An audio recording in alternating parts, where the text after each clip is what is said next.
تقریباً 3 گھنٹے بعد روحان نے دروازے کے سامنے رکتے دستک دی تھی اور دروازہ کھلا ہوا ہی تھا، لیکن اندر داخل ہونے سے پہلے روحان کبیر نے دستک دینا لازمی سمجھا تھا اور پھر ہمت کرتے گھر کے اندر داخل ہوا تھا۔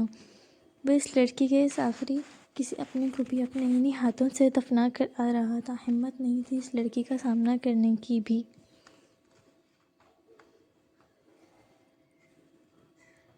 وہ گھر میں داخل ہوا ہی تھا کہ سامنے لاؤنج میں ہی اسے وہ صوفے پر بیٹھی نظر آئی تھی، جو خالی سرخ نظروں سے سامنے کچن کی میز پر لگے ناشتے کو دیکھ رہی تھی۔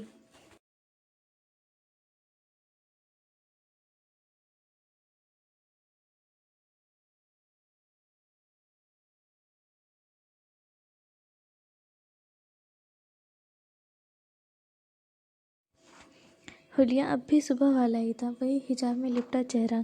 روحان کبیر کی موجودگی کو محسوس کرتے زمل نور نے نظریں پھیر کر اس کی طرف دیکھا تھا اور اسے دیکھتے ہی غم سے زیادہ اسے اپنا آپ اس شخص کے احسانوں کے بوجھ تلے دبتے ہوئے محسوس ہوا تھا، جبکہ ان ہیزل آنکھوں میں اب سب کچھ کھو جانے کی تکلیف دیکھتے اس کا دل تڑپا تھا۔ جب سے روحان کبیر نے یہ آنکھیں دیکھی تھیں، ان کا دل ان آنکھوں کا اسیر ہوا تھا۔ اس کے بعد سے وہ کسی کی طرف دیکھ بھی نہیں سکا تھا۔ وہ ہر بار اس کے بغیر بلائے مدد کو پہنچ جاتا تھا، جہاں اسے واقعی کسی ایسے کی ضرورت ہوتی تھی جو ایک بار اس سے اس کی پریشانی پوچھ لے۔ تب بھی یہی شخص وہاں موجود ہوتا تھا۔ جب بھی کوئی مدد چاہیے ہوتی تو پہلا خیال اسی شخص کا آتا تھا جو اس کی مدد کرتا تھا، اور آج بھی اگر وہ نہ آتا تو یقیناً وہ دادی کی تکفین کے لیے ان لوگوں کی منت کر رہی ہوتی جن کو وہ دیکھنا بھی پسند نہیں کرتی تھی۔ یہ شخص ہر بار اسے دوسروں کے سامنے جھکنے سے بھی بچا لیتا تھا، لیکن آج تک وہ اسے صرف ایک انجان لیکن ایک اچھا انسان سمجھتی آئی تھی۔ لیکن آج ایسا نہیں لگ رہا تھا۔ آج لگ رہا تھا اس کا تعلق صرف رسمی دعا سلام اور ہمدردی تک محدود نہیں بلکہ گہرا ہے، اور زمل نور کو خوف محسوس ہوا تھا۔ وہ اس کا کچھ نہیں لگتا تھا اور کچھ لگنا بھی نہیں چاہیے تھا۔ جو بھی اس کے ساتھ موجود ہوتا وہ اسے کھو دیتی تھی، اور اس شخص کو کھو دینے سے پہلے ہی وہ اسے زندگی سے نکال دینا چاہتی تھی۔ وہ دونوں خاموشی سے ایک دوسرے کو دیکھتے رہے تھے اور دونوں کے دماغ میں اپنے اپنے خیالات چل رہے تھے جو ایک دوسرے سے بالکل مختلف تھے۔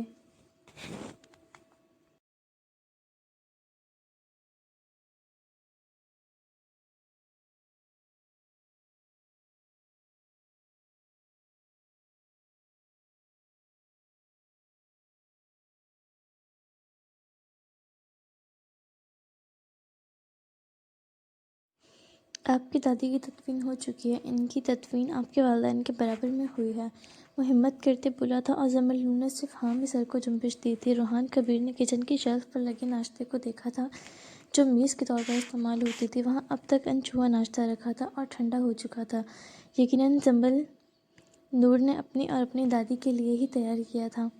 آپ نے صبح سے کچھ نہیں کھایا، شاید کچھ کھا لیں آپ، میں بنا دوں کھانا؟ وہ اسے دیکھتے ہوئے فکرمند لہجے میں کہہ رہا تھا، اور زمل نے آنکھوں میں نمی، تکلیف اور حیرت لیے اسے دیکھا تھا۔ وہ اس کا باس تھا اور وہ ایک عام سی لڑکی، وہ ایک رئیس زادہ اور ایک وہ عام سی مڈل کلاس، اور وہ اس کے لیے خود کھانا بنانے کی بات کر رہا تھا۔ وہ رئیس زادہ اپنا اسٹیٹس چھوڑ کر اس کے لیے غریب پسماندہ علاقے میں آیا تھا۔ وہ ایک غیر شخص تھا اور غیر ہی رہنا چاہیے تھا۔ وہ مزید اس کے احسان کا بوجھ نہیں اٹھا سکتی تھی۔ شکریہ سر آپ کا، مجھے بھوک نہیں، آپ نے جو کیا میرے لیے، میں صرف ایک شکریہ کہہ کر آپ کا احسان نہیں اتار سکتی، لیکن پھر بھی شکریہ آپ کا، آپ نہیں ہوتے تو بہت پریشان ہوتی میں۔ اب آپ پلیز یہاں رہ کر میری وجہ سے اپنا مزید وقت برباد نہیں کریں، آپ جائیں۔ وہ نم لہجے میں عزت سے کہتے اٹھ کھڑی ہوئی تھی، اور وہ شخص اس لڑکی کو دیکھتا رہ گیا تھا۔ وہ اس کے ساتھ اور ہمدردی کو اس پر کیے احسانات کا بوجھ سمجھتی تھی۔ شکریہ کی ضرورت نہیں، اور نہ ہی میں نے آپ پر کوئی احسان کیا ہے۔ کیا آپ کی کوئی دوست بھی نہیں جسے آپ ابھی اپنے پاس بلا سکیں، یا کچھ وقت وہ آپ کے پاس رک جائے؟ روحان کبیر اس کی حالت کو دیکھتے ہوئے سوال کر رہا تھا۔ اس حالت میں اسے اکیلے چھوڑ جانا مناسب بھی نہیں سمجھ رہا تھا۔ وہ جس حالت میں تھی وہ ڈر رہا تھا کہ کہیں وہ اکیلی رہتے رہتے مزید ڈپریشن کا شکار نہ ہو جائے۔ نہیں، میں دوست نہیں بناتی۔ 7 سال پہلے ایک آپ کی بھابھی سے میری اچھی بات چیت تھی، وہ میری دوست بنی تھی، لیکن ایک عرصہ ہوا اس سے بھی کبھی دوبارہ بات نہیں ہوئی۔ آپ کیوں پوچھ رہے ہیں؟ اس کا دل ایک بار پھر تکلیف میں ڈوبا تھا دوستوں کے ذکر پر۔ پرانے دوست ایک بار پھر یاد آئے تھے، اور وہ شخص بھی جو کبھی اس کے بچپن کا دوست ہوا کرتا تھا۔ آنکھوں میں پھر سے آنسو بھرنے لگے تھے۔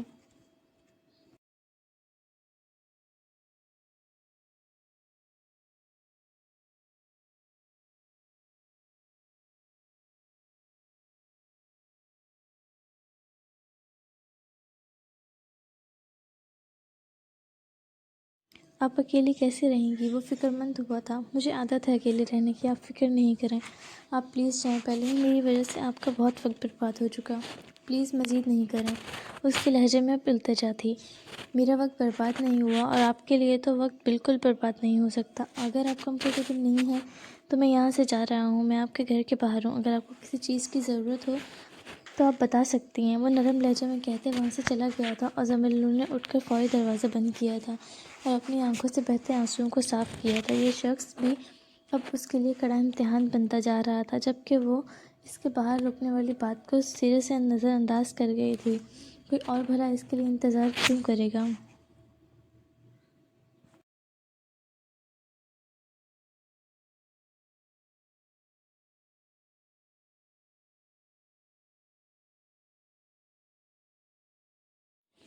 وہ ایک بار پھر اپنی دادی کے کمرے میں آئی تھی۔ ان کی ہر چیز ویسے ہی رکھی تھی، میز پر ان کا چشمہ، بیڈ کے ساتھ رکھی ان کی لاٹھی جن کے سہارے وہ چلتی تھی، دراز میں موجود ادویات، ان کا آدھا بنا ہوا سویٹر، ان کی چپل۔ وہ ہر ایک چیز کو چھوتے محسوس کر رہی تھی، اور آنکھوں سے آنسو روانی سے بہہ رہے تھے۔ غم بڑا تھا، سب کچھ کھو دینے کا غم، چاہے وہ جتنا بھی خود کو مضبوط بنانے کی کوشش کر لے، لیکن اتنی آسانی سے تو وہ اس صدمے سے نہیں نکل سکتی تھی۔ صبح کے وقت ہمیشہ کی طرح دروازہ کھولتے زمل نے باہر قدم رکھا تھا۔ ہیزل آنکھیں ابھی تک سرخ تھیں۔ صبح کے وقت وہ ہمیشہ ناشتے کے لیے گروسری کرنے باہر جاتی تھی، اور آج بھی اس نے وہی روزمرہ والی عادت کے مطابق باہر قدم رکھا تھا۔ گھر میں اب اس کا دم گھٹنے لگا تھا، لیکن باہر موجود منظر نے اس کے قدم جکڑ لیے تھے۔ جس سے وہ کل چلے جانے کا کہہ کر دروازہ بند کر چکی تھی، وہ سامنے ایک گاڑی سے ٹیک لگائے کھڑا تھا۔ وہ گزشتہ روز والی سفید شلوار قمیض میں ہی ملبوس تھا جو اس نے جنازے کے لیے بدلی تھی۔ روحان کبیر کی آنکھوں میں بھی ہلکی سرخی تھی۔ اسے وہاں دیکھتے وہ پریشان ہوئی تھی۔ تو کیا وہ پوری رات ٹھنڈ میں اس کے گھر کے باہر موجود رہا تھا؟ عجلت و پریشانی میں اس نے روحان کبیر کی طرف قدم بڑھائے تھے، جبکہ اسے اپنی طرف آتا دیکھ وہ سیدھا کھڑا ہوا تھا۔ اسے دیکھتے ایک عجیب سی خوشی محسوس ہوئی تھی۔ گڈ مارننگ مس زمل نور، ہمیشہ کی طرح وہ شائستگی سے بولا تھا۔ گڈ مارننگ سر، آپ کیا پوری رات یہاں پر تھے؟ وہ پریشان اور حیران سی تھی، اور ساتھ میں تذبذب کا شکار بھی تھی کہ کل شام وہ جس طرح سے جانے کا کہہ چکی تھی، شرمندگی بھی محسوس ہو رہی تھی۔ وہ عمر میں بھی بڑا تھا اور رتبے میں بھی، جبکہ روحان کبیر نے مسکراتے ہوئے اسے دیکھ کر سر جھٹکا تھا۔ وہ اسے کھلی کتاب کی طرح پڑھ سکتا تھا۔ نہیں مس زمل نور، بس صبح قبرستان فاتحہ پڑھنے گیا تھا اور پھر یہاں آ گیا آپ کی خیریت معلوم کرنے۔ بس ابھی 5 منٹ ہوئے ہیں مجھے یہاں آئے۔ وہ بے حد صفائی سے صرف اسے پرسکون کرنے کی خاطر جھوٹ بول گیا تھا، اور زمل کے چہرے پر موجود پریشان بھرے تاثرات کو ریلیکس ہوتے دیکھ وہ مسکرایا تھا۔ بے شک پوری رات اس نے اسی گاڑی میں گزاری تھی کہ اگر وہ اسے دوبارہ یاد بھی کرے، اسے پریشان بھی ہو تو وہ موجود ہو یہاں۔ کل وہ اس پر ظاہر کر چکی تھی کہ وہ اس کے احسانوں کا بوجھ نہیں اٹھا سکتی، اور وہ مزید نہیں چاہتا تھا کہ وہ شرمندگی کا یا احسان کا خود پر بوجھ محسوس کرے۔ اوہ ٹھیک، آپ نے مجھے پریشان کر دیا تھا، میں ٹھیک ہوں۔ وہ نہ جانے کیوں اب ہچکچا رہی تھی اس سے بات کرنے میں۔ آپ کہیں جا رہی تھیں؟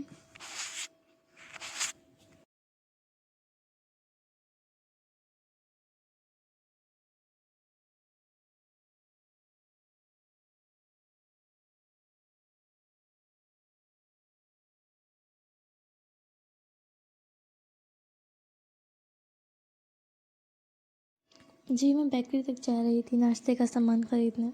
ٹھیک ہے چلیں پھر۔ ہاتھ کے اشارے سے اس نے زمل نور کو آگے بڑھنے کا کہا تھا، اور وہ جھجکتے آگے کی طرف بڑھ گئی تھی، اور رخ موڑ کر اس نے روحان کبیر کو دیکھا تھا۔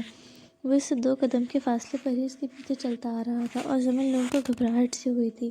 آج سے پہلے وہ کسی بھی مرد کے ساتھ کہیں نہیں گئی تھی سوائے ظالم اور بابا کے، اور آج وہ اس کے ساتھ آ رہا تھا۔ جتنا وہ اسے خود سے دور کرنا چاہ رہی تھی، وہ اتنا ہی قریب آ رہا تھا۔ اب آج بیکری آئیں گی؟ اس کی گھبراہٹ دور کرنے کی خاطر وہ اس سے بات چیت کرنے لگا تھا۔ نہیں، میں نے آپ سے چھٹیاں لی تھیں، 2-3 دن تک میں کہیں جانے کا ارادہ نہیں رکھتی۔ وہ صاف کوئی سے کام لیتے ایک چھوٹی سی محلے کی بیکری پر رک گئی تھی اور وہاں سے دودھ، انڈے اور بریڈ خریدنے لگی تھی۔ میرے خیال سے آپ کو بیکری آنا چاہیے۔ اکیلے گھر میں قید رہ کر آپ خود کو ذہنی مریضہ بنائیں گی۔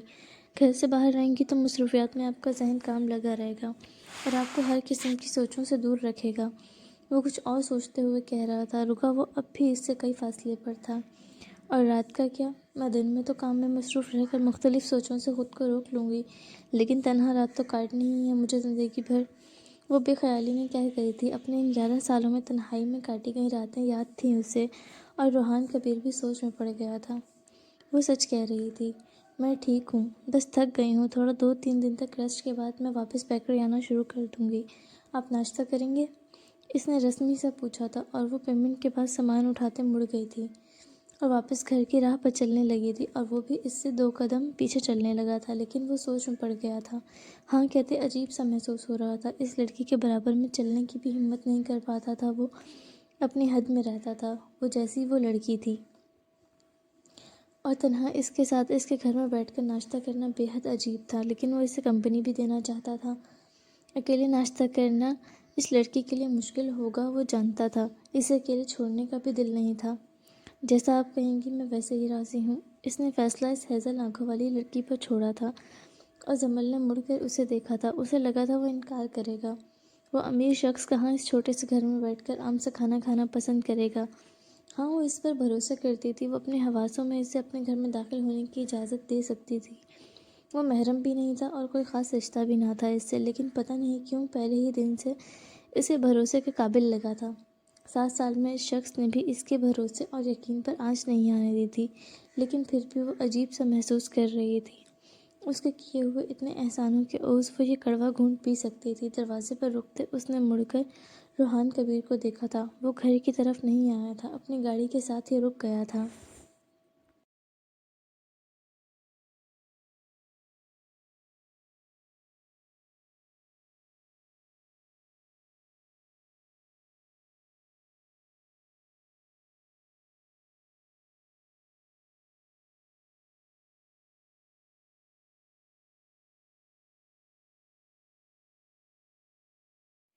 آپ اندر آ سکتے ہیں، ناشتہ کر کے چلے جائیے گا، وہ دھیمی سی نرم آواز میں کہتے اندر چلی گئی تھی، اور روحان کبیر نے مسکراتے سر جھکایا تھا، جیسے اس کے بخشے اس شرف کو قبول کیا ہو۔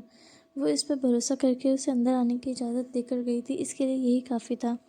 وہ کچن کی شیلف کے گرد لگی کرسیوں کے گرد بیٹھا موبائل میں مصروف تھا، اور جمل نور ناشتہ بنانے کے لیے سامان نکالنے لگی تھی۔ اس نے ایک نظر شخص کو دیکھا تھا اور پھر ناشتے کے سامان کو۔ اسے ناشتے کے لیے پوچھنا اسے اب اپنی بے وقوفی محسوس ہو رہی تھی۔ اس نے تو صرف رسمی سا پوچھا تھا، اسے کیا معلوم تھا وہ شخص سچ میں راضی ہو جائے گا۔ ایک وقت میں وہ بھی رئیس رہ چکی تھی، وہ جانتی تھی رئیسوں کا ناشتہ کس قسم کا ہوتا ہے۔ جمل نور نے ایک گہرا سانس لیا تھا۔ وہ امیر شخص ناشتے میں نہ جانے کیا کیا کھاتا ہوگا، اور اس کے پاس ایسا کچھ بھی نہیں تھا۔ خیر، ایک گہرا سانس لے کر اس نے سینڈوچ تیار کرنا شروع کیے تھے۔ ایک یہی واحد چیز تھی جس کا سامان اس کے پاس مکمل موجود تھا، اور یہی کچھ وہ اسے کھلا سکتی تھی۔ وہ مصروف سے انداز میں ناشتہ تیار کرنے میں مصروف تھی، اور روحان نے نظر اٹھا کر اس لڑکی کو دیکھا تھا۔ ہونٹوں پر مسکراہٹ آئی تھی۔ اس نے کبھی سوچا بھی نہیں تھا کہ وہ اس کے سامنے اس کے گھر بیٹھ کر اس کے ہاتھوں سے تیار کیا ہوا ناشتہ کبھی کر سکے گا۔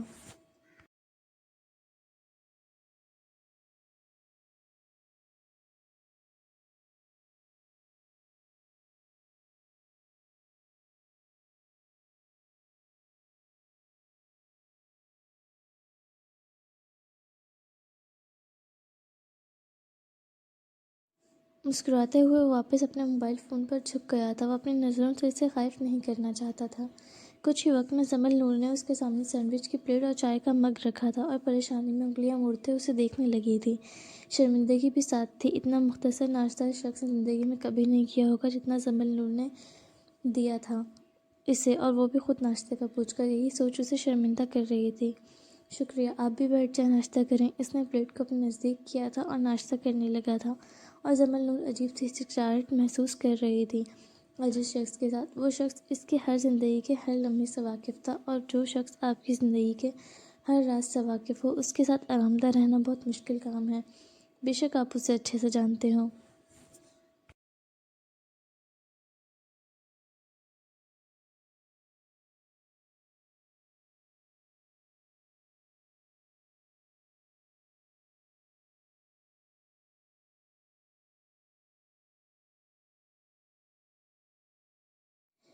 پہلا بائٹ لینے کے بعد ہی روحان کبیر نے جمل نور کو دیکھا تھا۔ وہ ابھی تک وہیں کھڑی اسے ہی دیکھ رہی تھی۔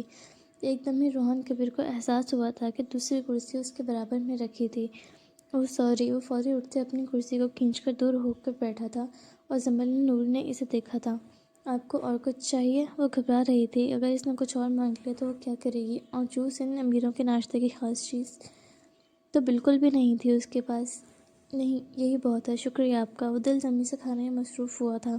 اس کے نزدیک یہ اب تک کے بہترین سینڈوچ تھے جو وہ کھا رہا تھا، اور جمل نور بھی مطمئن ہوتے اب اپنے ناشتے کی پلیٹ لا کر بیٹھ کر کھانے لگی تھی۔ اپنی سینڈوچ ختم کرنے کے بعد اب وہ جمل نور کو دیکھ رہا تھا، بلکہ اس کی پلیٹ میں رکھے سینڈوچ کو۔ اس نے بھی کل سے کچھ نہیں کھایا تھا، بھوک اب بھی پوری نہیں ہوئی تھی، اور اوپر سے پسندیدہ عورت کے ہاتھ کا اتنا ذائقہ دار ناشتہ۔ لیکن مزید مانگتے ہوئے شرمندگی محسوس ہو رہی تھی۔ روحان کبیر کی نظروں کو محسوس کرتے جمل نور نے اس کی طرف دیکھا تھا۔ کیا میں مزید لے سکتا ہوں آپ کی پلیٹ سے؟ اس نے جمل نور کی پلیٹ کی طرف دیکھتے ہوئے پوچھا تھا، اور جس معصوم شکل بنا کر ہچکچاتے ہوئے وہ پوچھ رہا تھا، جمل نور کا دل بے اختیار مسکرانے کا کیا تھا، لیکن وہ مسکرا نہیں سکی تھی۔ مسکرانا وہ ایک عرصہ پہلے چھوڑ چکی تھی۔ جمل نور نے اپنی پلیٹ اس کے سامنے کی تھی، جس میں سے وہ ایک کی جگہ 2 سینڈوچ اٹھا چکا تھا، اور جمل نور کو حیرانی ہوئی تھی۔ وہ اپنے بھی 3 سینڈوچ کھا چکا تھا اور اس کی پلیٹ سے بھی 2 اٹھا چکا تھا، اور اب بس جمل کے ہاتھ میں موجود اس کا سینڈوچ ہی بچا تھا۔ آپ کو پچھتاوا تو نہیں ہو رہا مجھ سے ناشتے کا پوچھنے پر؟ میں زیادہ نہیں کھاتا، لیکن یہ اچھے بنے ہیں کہ میں خود کو روک نہیں پا رہا، اور پھر زندگی میں کیا معلوم آپ دوبارہ مجھے ناشتے کے لیے مدعو کریں یا نہیں۔ وہ کھاتے ہوئے اور ساتھ میں چائے کے گھونٹ لیتا ہوا بول رہا تھا، اور جمل نور کو وہ اس وقت یہاں بیٹھ کر اتنی مرغوبیت کے ساتھ کھاتا کوئی عام سا شخص ہی محسوس ہوا تھا، نہ کہ کوئی رئیس زادہ اور بزنس ٹائکون۔ نہیں، ایسے نہیں ہیں، آپ اور بھی لے سکتے ہیں۔ اس نے اپنے ہاتھ میں پکڑا آخری سینڈوچ بھی اسے آفر کیا تھا، اور روحان کبھی اس لڑکی کی فراخ دلی سے قائل ہوا تھا۔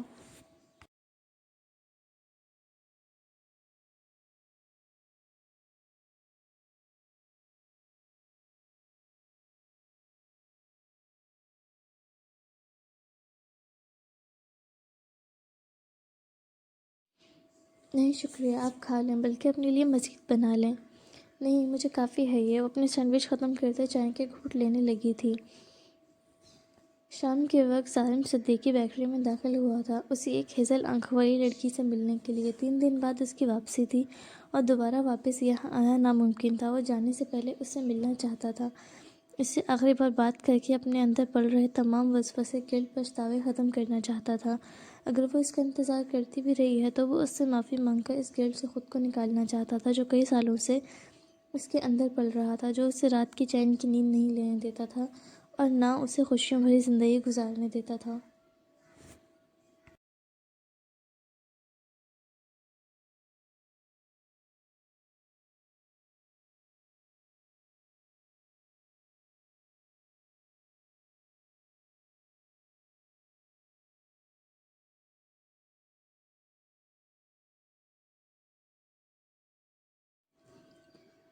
وہ اس قید سے رہائی چاہتا تھا جو کئی سالوں سے وہ جھیل رہا تھا۔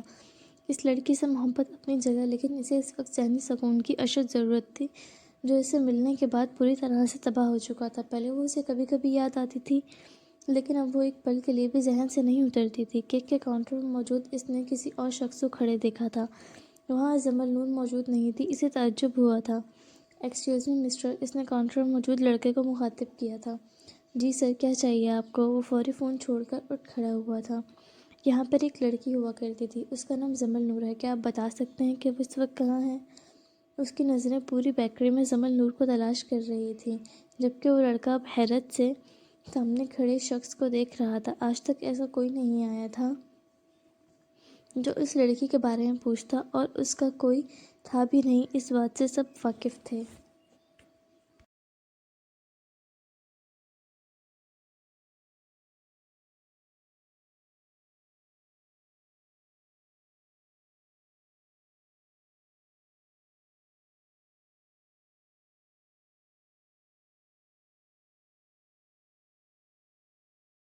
سوری سر، آپ کون جو ان کے بارے میں پوچھ رہے ہیں؟ وہ سنجیدہ سا تھا۔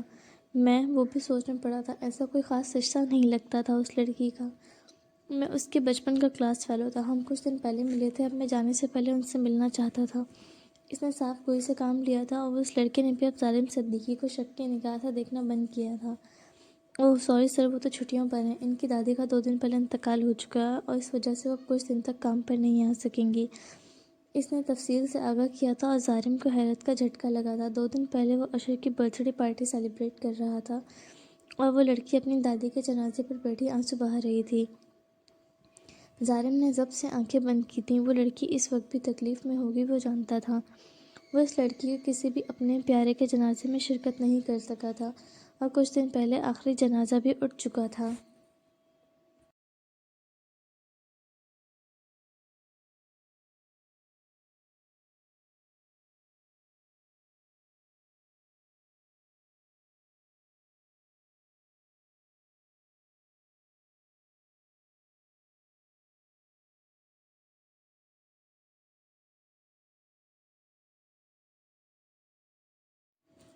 کیا آپ ان کا ایڈریس یا پھر وہ کہاں کس کے ساتھ رہتی ہیں کچھ بتا سکتے ہیں آپ مجھے؟ وہ عجلت میں بولا تھا۔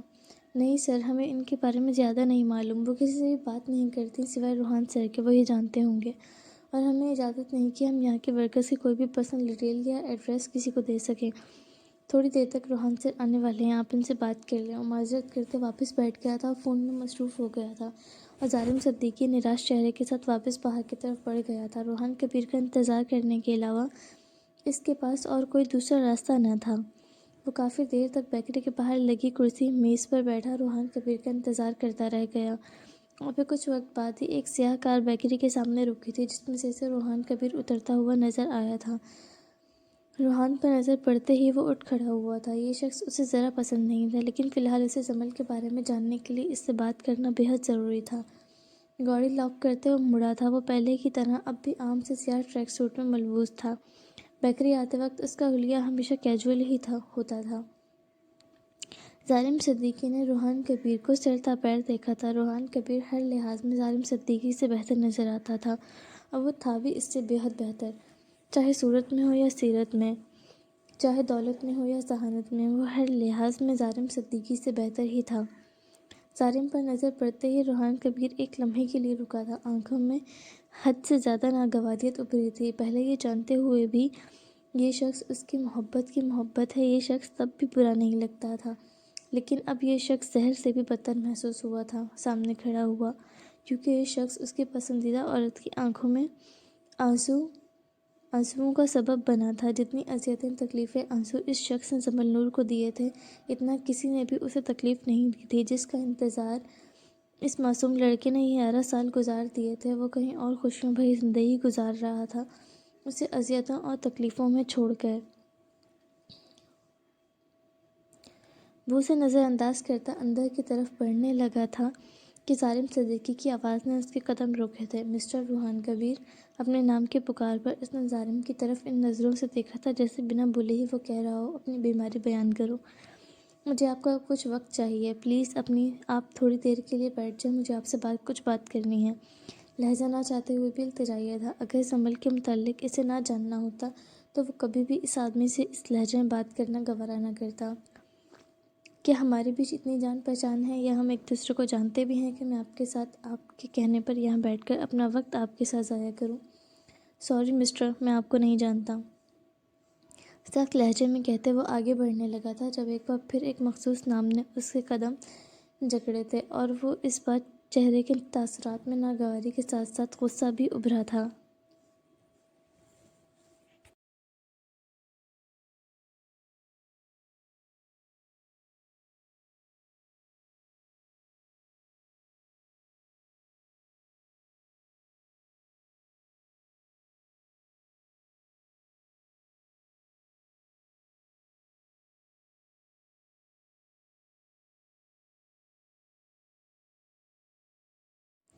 مجھے جمل نور کے متعلق تم سے کچھ بات کرنی ہے۔ میں جانتا ہوں تم جانتے ہو وہ اس وقت کہاں ہے، مجھے صرف اس کا پتہ چاہیے۔ وہ کڑوے لہجے میں بولا تھا اور روحان کبیر نے اس کی طرف دیکھا تھا۔ جمل نور کا نام اس کے منہ سے سنتے ہی اسے انتہا کا غصہ آیا تھا، اور کیوں آیا تھا وہ یہ بات نہیں جانتا تھا۔ شاید پہلی بار وہ اس کا نام کسی اور کے منہ سے ادا ہوتے ہوئے وہ سن رہا تھا۔ کیوں کرنی ہے تمہیں ان کے بارے میں بات؟ اور تم ہو کون جو سڑک پر کھڑے ہو کر یہ نام لے رہے ہو؟ اس کے لہجے میں اب اشتعال تھا۔ وہ قدرے برہمی سے بولا تھا۔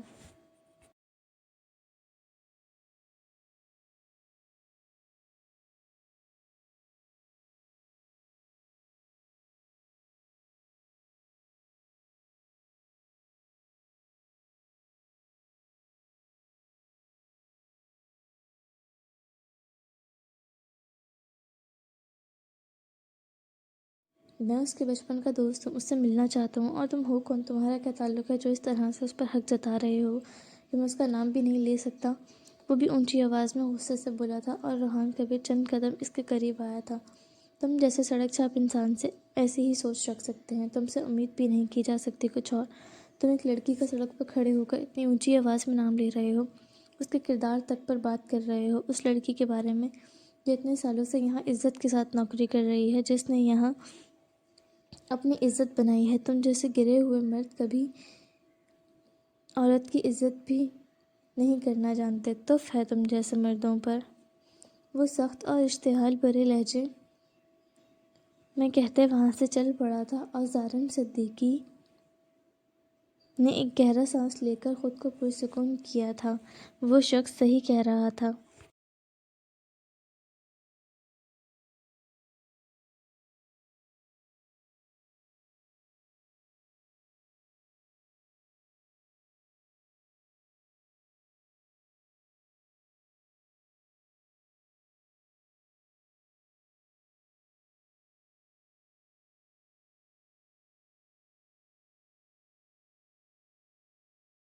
اچھا سوری، مجھے ضروری بات کرنی ہے پلیز۔ وہ نادم ہوا تھا۔ اب کی بار لہجہ بے حد دھیما تھا اور روحان نے اسے دیکھا تھا اور نہ چاہتے ہوئے وہ کرسی کھینچ کر بیٹھ گیا تھا۔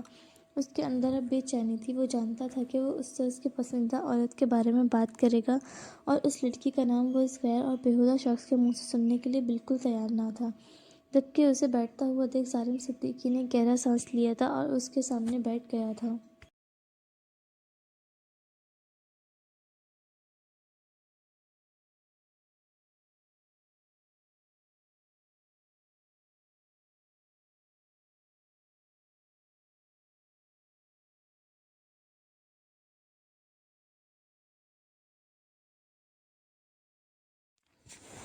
نام مت لو ان کا، اس نے درجدگی سے ٹوکا تھا۔ نہ جانے کیوں اس کے منہ سے یہ نام سننا اسے گوارا نہ تھا۔ جبکہ ظالم نے حیرت سے اسے دیکھا تھا۔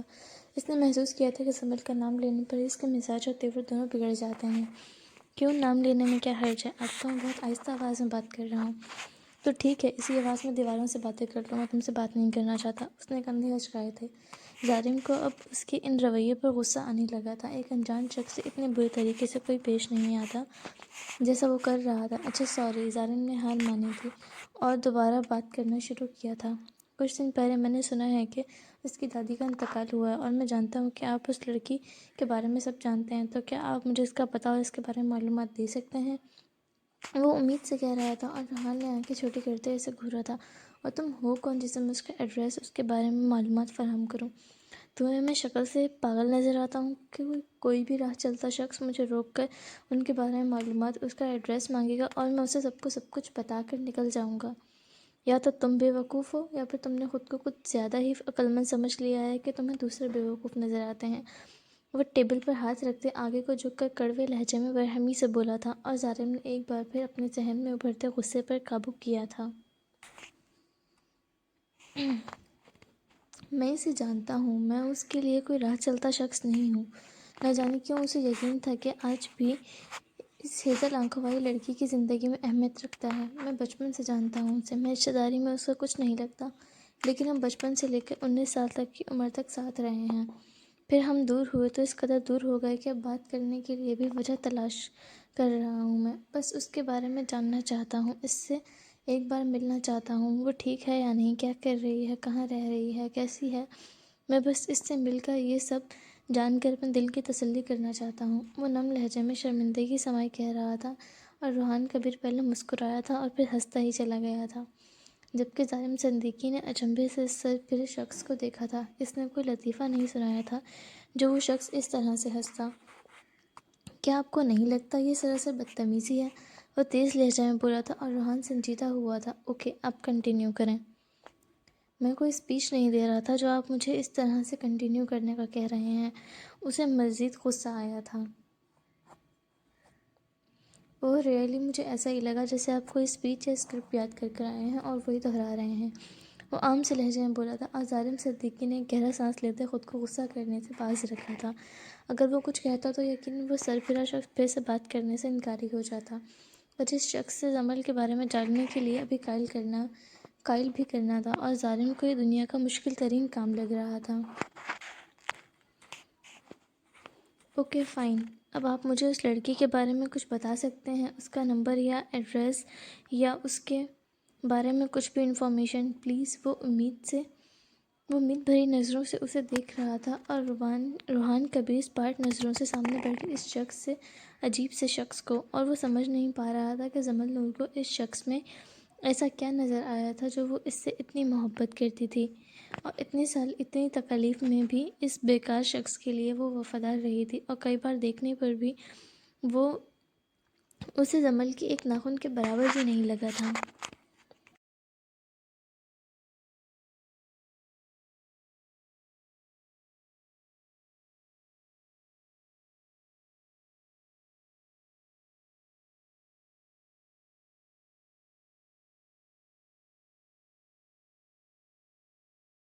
نہیں، مجھے زیب نہیں دیتا میں اپنے امپلائیز کی پرسنل انفارمیشن یا نمبر دے کر ان کی پرائیویسی اور ہم پر ان کا بھروسہ خراب کروں، اور مجھے نہیں لگتا وہ آپ کو جانتے بھی ہوں گی۔ ان کی ہمیں دی گئی انفارمیشن کے مطابق ان کی دادی کے علاوہ کوئی بھی نہیں ہے، جو وہ انتقال کر چکی ہیں، اور وہ کسی کو بھی نہیں جانتی۔ اس نے لاپرواہی سے کندھے ہچکائے تھے۔ سامنے بیٹھے شخص کو ذلیل کرنے میں اسے الگ لیول کا سکون محسوس ہو رہا تھا۔ کیا مطلب کوئی نہیں ہے؟ اس کا کوئی تو ہوگا۔ کیا وہ اکیلی رہتی ہے؟ اس کا دل تیزی سے دھڑکنے لگا تھا، پچھتاوا بڑھ رہا تھا۔ ہاں، وہ اکیلی رہتی ہیں، لیکن کوئی ہے شاید جس کا وہ انتظار کر رہی ہیں۔ ایک مرتبہ میری ان سے بات ہوئی تھی تو انہوں نے بتایا تھا کہ وہ کسی کے انتظار میں ہیں، کوئی ان سے وعدہ کر کے گیا ہے۔ وہ سوچنے کے انداز میں بولتے ظالم کے چہرے کو بغور دیکھ رہا تھا، اور اس نے ظالم کا رنگ سفید پڑتے دیکھا تھا۔ وہ الفاظ تھے کہ چابک جو ظالم صدیقی کو اپنے جسم پر پڑتے ہوئے محسوس ہوئے تھے۔ وہ نظریں جھکا گیا تھا اور پھر سختی سے آنکھیں میچی تھیں۔ وہ اسی ندامت اور پچھتاوے سے بچنا چاہ رہا تھا، اور وہی اس کے چہرے پر ایک تھپڑ کی صورت میں آ پڑا تھا۔ وہ 11 سال تک اکیلے اس کا انتظار کرتی رہی ہے، ہر مشکل حالات میں، اور وہ اب بھی اکیلی ہے لیکن اس کے ساتھ وفادار ہے۔ اور یہاں ظالم صدیقی کو اپنا آپ سے بے حد شرمندگی محسوس ہوئی تھی، اپنے ہونے پر ہی پچھتاوا ہوا تھا۔ اس لڑکی کا سامنا کرنا مزید مشکل ہوا تھا، لیکن اس سے مل کر اس سے معافی مانگنی تھی، لیکن اب ڈر بھی تھا کہ اگر اس نے 11 سالوں کے انتظار، محبت، وفاداری کا حساب مانگ لیا تو وہ کیا کرے گا۔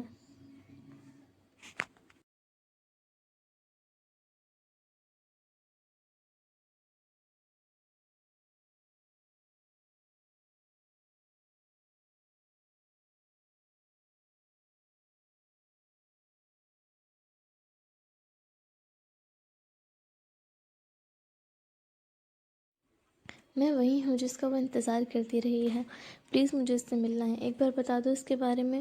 وہ دھیمی سی ہاری ہوئی آواز میں بولا تھا، اور نم نظروں سے روحان کبیر کی طرف دیکھا تھا جو مصنوعی حیرانی کے تاثرات لیے اسے دیکھ رہا تھا۔ لیکن تم تو شادی شدہ ہو، اور تمہارے ساتھ اس دن تمہارا بیٹا بھی تھا، تو کیا وہ تم جیسے بے وفا انسان کے ساتھ وفاداری نبھاتی رہی ہے؟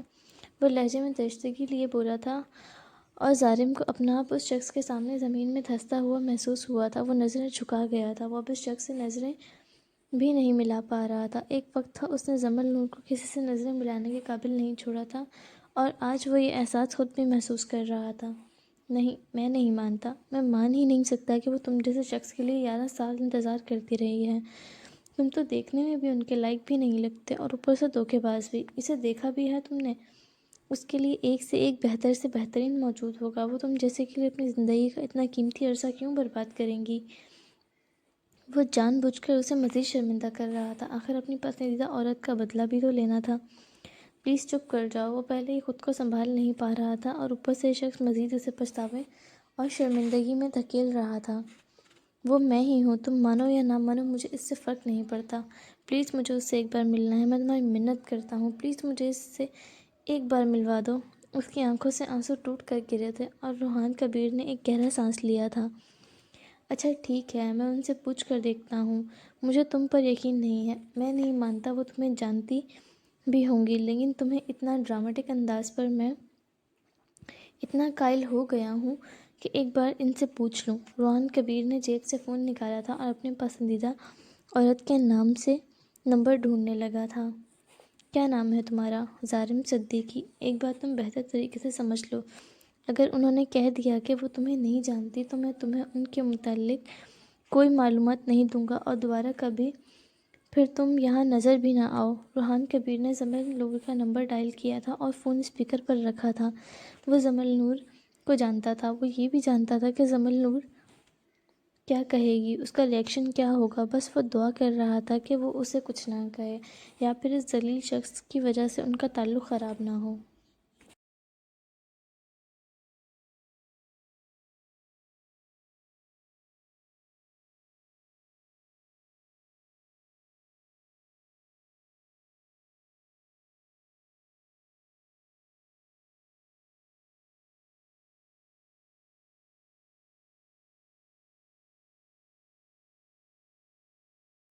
لیکن میں ان سے کہوں گا کیا؟ اس نے سوالیہ نظروں سے ظالم صدیقی کی طرف دیکھا تھا اور ظالم بھی سوچ میں پڑا تھا۔ وہ جانتا تھا کہ اس کا نام لینے پر تو وہ کبھی نہیں ملنا چاہے گی اس سے کہنا کوئی ایک شخص تم سے ملنا تمیز سے، وہ تم نہیں آپ ہے، آپ کہہ کر مخاطب کرو اسے۔ اس نے درستگی سے ٹوکا تھا اسے، وہ خود بھی اسے آپ کہہ کر بلاتا تو کسی اور کو کیسے اجازت دیتا وہ اسے تم کہنے کی؟ اوکے، ان سے کہنا کہ کوئی آپ سے کچھ وقت کے لیے ملنا چاہتا ہے، بس کچھ وقت۔ شام کے وقت وہ کمرے میں بیٹھے پرسکون سے انداز میں کتاب کا مطالعہ کرنے میں مصروف تھی۔ پہلے کے مقابلے میں وہ کافی سنبھلی ہوئی نظر آتی تھی۔ ساتھ رکھے موبائل پر روحان کبیر کا نمبر جگمگاتے دیکھ اس نے کتاب کو بند کر کے سائیڈ پر رکھا تھا اور اس کی کال پک کی تھی۔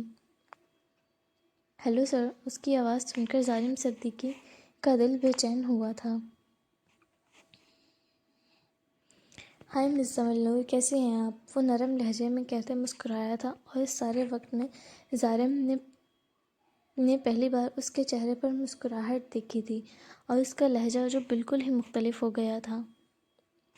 میں ٹھیک، آپ کیسے ہیں؟ وہ بے چین ہوئی تھی۔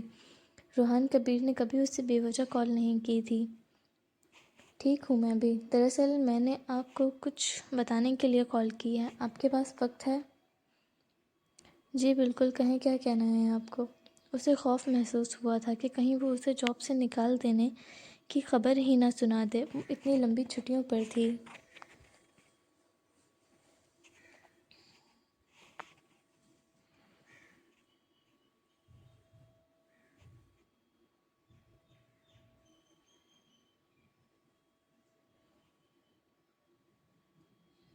دراصل آج کسی نے مجھے روک کر آپ کے متعلق پوچھا ہے اور وہ پچھلے 1 گھنٹے سے مجھ سے گزارش کر رہا ہے کہ یا تو میں اسے آپ کا ایڈریس دوں یا نمبر۔ وہ آپ سے ملنا چاہتا ہے اور ابھی بھی وہ میرے سامنے بیٹھا میری منتیں کر رہا ہے، تو میں نے سوچا آپ سے پوچھ لوں۔ ظالم صدیقی کی سانسیں اٹکی تھیں جبکہ زمل نور حیران بھی ہوئی تھی اور سوچ میں پڑ گئی تھی۔ ایسا کوئی نہ تھا جس کو وہ جانتی یا پھر کوئی اس سے ملنے کے لیے اتنا بےتاب ہوتا۔ سوری سر، لیکن کیا آپ مجھے بتا سکتے ہیں کہ کون ہے وہ؟ کوئی ہنٹ؟ جس وہ پرتجسس ہوئی تھی۔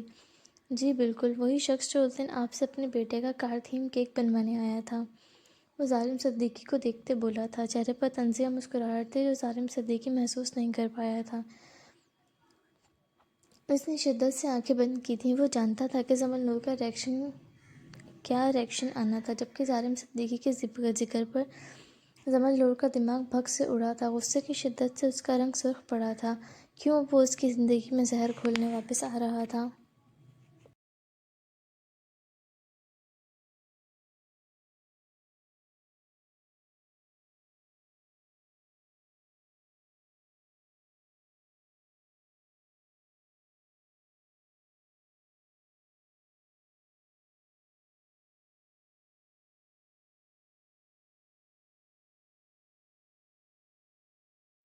سوری سر، تو کیا کوئی بھی راہ چلتا شخص آپ کو روک کر میرے بارے میں پوچھے گا اور آپ مجھ سے فون کر کے پوچھنے بیٹھ جائیں گے کہ نمبر دینا ہے یا ایڈریس؟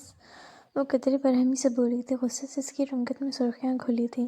جہاں اس کے لفظ تیر کی طرح ظالم صدیقی کو لگے تھے، وہیں روحان کبیر نے بے اختیار اپنی ہنسی ضبط کی تھی، لیکن اسے برا بھی لگا تھا اس لڑکی کے لیے۔ وہ جانتا تھا کہ اسے تکلیف ہوئی ہوگی اس شخص کے ذکر پر۔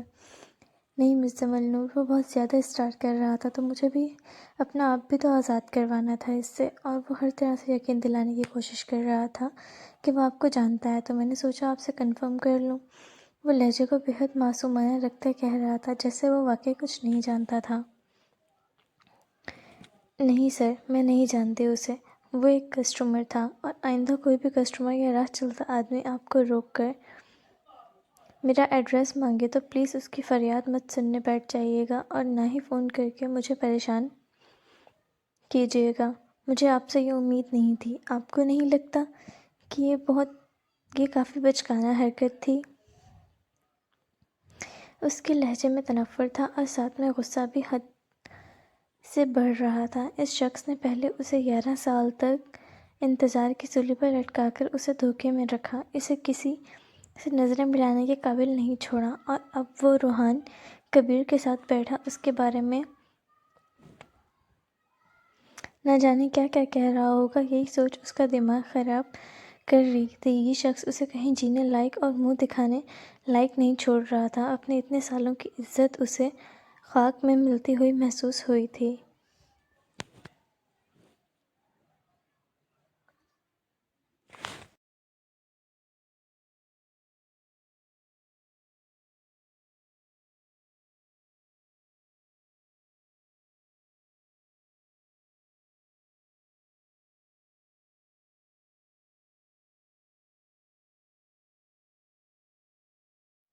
اسے قدرے بگڑتا دیکھ اسے حالات کی نزاکت کا احساس ہوا تھا۔ آئندہ ایسا نہیں ہوگا، وہ دھیمے لہجے میں بولا تھا۔ جی شکریہ آپ کا۔